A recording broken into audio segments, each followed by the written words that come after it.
There's a sect of fandom that's wary sometimes of prequels. What was it about this story that sort of leapt out at you as something you wanted to tell in the Battlestar universe? Well, it just seemed like it was an interesting story to tell. We opted not to sort of go back and tell, another war story set in the first Cylon War, although I'm sure that could be an interesting tale in and of itself. But there was something about sort of the creation of the Cylons that felt like an interesting possibility to go and tell stories in, and also it was an opportunity to do a show that was very different than Galactica, to do a character-based show, to do more of a drama, less of an action adventure, and we had not laid in so much track between Galactica and the past that we felt that this show would be sort of, tied into all this pre-existing mythology. It was a very wide-open canvas, and there wasn't much that we had established, so we felt a lot of freedom to it. So Battlestar obviously has quite a pedigree the past few years. What's it like sort of joining this whole universe with this show? We'll have to see.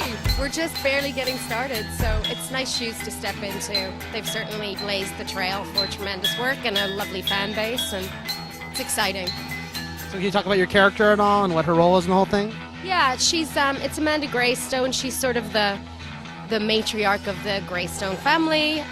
She's a daughter, Zoe. I'm married to Daniel, who's an industrialist and the richest man in the world. So that's fun. I get to wear good shoes. I play Zoe Greystone. She is a strong, independent young female who loves to rebel against her family. Kind of spoiled in a way. I haven't really told anyone that, but she's kind of spoiled. But she really just believes in one true God, and she is trying to get her point across. People don't understand how brilliant she really is and how into technology she really is till towards the end of the show, which you will see. I play Lacey Rand. I play Zoe Greystone's best friend. My character is very simple. She comes from not a lot of money, and she's struggling through who she is and trying to find her way. And the one thing she knows for sure is she loves her best friend and would do anything for her, even if it's not something she believes in. You notice there's teenage characters on this, sort of a younger vibe than we get some of Battlestar. Is that interesting for you to explore within the confines of this story? Yeah, well, I mean, maybe I come out of Buffy, so I come out of the teenage girl world, and absolutely, this feels a little bit coming home for me.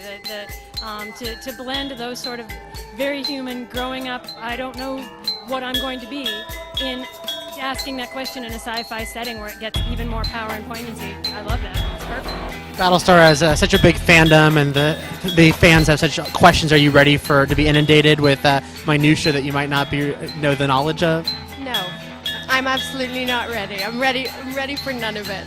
I'd prefer to do my work and go home, but I think that's part of the job. I am so excited. I was such a math nerd. I was 2 years ahead in math, and I'm very proud of that. And all I do is love nerds, and I'm so excited for all these fans because we have a lot to live up to. And I'm hoping that we can do that for them because the fan base that they have is just unreal to me. I hope that the fans of Battlestar can at least give it a chance, go to Caprica, take a look at it before you judge.